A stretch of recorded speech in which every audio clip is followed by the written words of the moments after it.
So, one of the most fundamental sweeps that you can do, which is a little bit easier to get with the gi, but we're not doing that today, so here we are. Is I'm in this position, maybe he's framing up with my hips or whatever, I've been breaking him down for a while, but you know, he's doing a relatively good job of keeping his posture up, and maybe I've tried that rollover sweep several times or whatever, and for whatever reason he's being really aggressive to it. So one of the sweeps I'm going to do is I'm going to break his posture down. I'm going to hook the back of his head. I'm going to hook, you know, if I can pinch his wrist into my side, but I'm mostly just looking for this elbow and I'm trying to pinch it in a little bit. So from here, I'm going to get up, hip out, and I'm bring my knee up. Now it's important that when I bring that knee up, I'm going across his body, so if that leg was on this side of my body, I want to connect it. Here's my clavicle. This muscle that goes right here that hooks into your scapula, right, the head of your scapula, is your pec minor, and I kind of want to be sitting my knee right into that pec minor divot there, right? So I don't want to be so high up, but I also don't want to be super low with this, and you'll find out here in a second why. But I get into this position, I've got that hook of the head, and I'm here. So for right here, I'm gonna, usually for me, I try to drive in with that knee, like I'm trying to push him back. I want him to pull into me, but if he doesn't, that's fine. I'm connecting myself to him, I'm doing this little crunch, and then I'm going to sit back and pull him kind of on top of me. So now he's loaded onto my hook. And the way that I did that, I didn't come from here, and I did, or I'm here and go, come on, get on top of me. That doesn't really work. So a lot of times I'm gonna get up on my elbow and I'm gonna do this crunch because, and here's the thing, this is a personal training concept, but I'm gonna go ahead and apply it here. You have 3 different types of contractions that you can do, right? And they are in this order on how strong they are, as in how much weight the muscles can support. You have your concentric contraction. That's when you're pulling. That's your weakest one. It's so when you're doing like a bicep curl and you're really focusing on just getting the weight up every single time, what's happening there is that you're actually working within the weakest phase of your bicep curl, right? And so if you're just like letting the weight kind of drop down, you're missing the entire eccentric, which is going to be your strongest version. You can hold the most weight with your eccentric contraction. So, you know, if you're lifting weights, you want to kind of spend as much time in eccentric as you possibly can. Now, the third type, which is the one in the middle, is going to be your isometric. So I get here and I do this kind of row, pinning my elbow kind of into my side and pinching in, and I'm bringing my chest to my thigh and I'm keeping that connection here, right? So I'm getting into this isometric hold rather than that concentric hold. So I'm not pulling him on top of me, I'm connecting myself to him.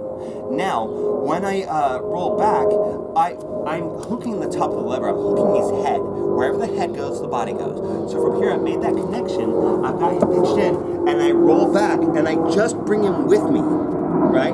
I'm not pulling him on top of me, I'm bringing him with me. Now, if you wanted to, he's being really heavy here, I can push my hips back a little bit, and now I'm going to be even heavier for him. So it's going to be a little bit easier for him to load up. So I've got this elbow pinched in because this post is going to be the first line of defense that he's going to go for. We covered that in the last sweep. This leg is blocking that leg.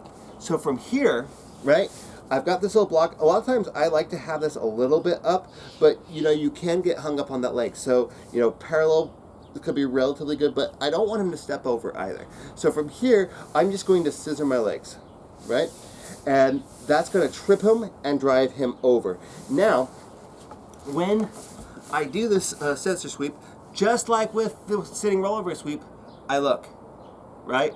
So I'm not just, he's not going over. If I'm looking up or if I'm looking anywhere but where I want him to go, maybe I'm looking at him, why aren't you going over? He's not going to go over. So I'm going to look where I want him to go, and I start to kick him over, and then I straighten out and come into that low mount. Again, a lot of times I'm going to be here, and I'm mostly concerned about getting this post, the direction that we were going, out and ready. Now, these are your basic mechanics of the scissor sweep. So, I got here. So, breaking posture, whatever. Maybe I pulled him down, right? and I hook the back of the head, I hook this. Now from here, people usually don't like to hang out. He's going to start to try to build his posture up. I'm going to unlock my legs, and I'm going to scoop my hips out, and I'm going to come up into that position, right? I don't want to be above the shoulder. I'm going to be like in this little higher transition between the middle pecs and the pec minor, and I'm going to be relatively close to the shoulder, but not all the way up. Now, one thing I didn't say, I'm going to say it now. This foot is hooked on his hip, right? It's going to be as relatively as low as I can, right? And so I've got this nice strong frame here. If I'm kind of loosey-goosey with this, or I've got this parallel, he's going to have no problem getting his leg down. So it needs to be in a seatbelt angle, right? It's going across at the diagonal across his chest. So I'm here, I block this, I drop my leg down, I look where I want him to go, and I just start to bring him over, right? I skip a step. I pull him on top of me, drop my leg, and then kick him over. If you don't pull him on top of you and you start to try to kick him over, he's going to widen out his base. He's not going over very easily, guys. So he's going to fight this. So it's really important that when we get into the scissor sweep position, I connect with him and I load him on top of me. We have become one unit. And then I kick out and I roll. And I come up into that mount position. All right.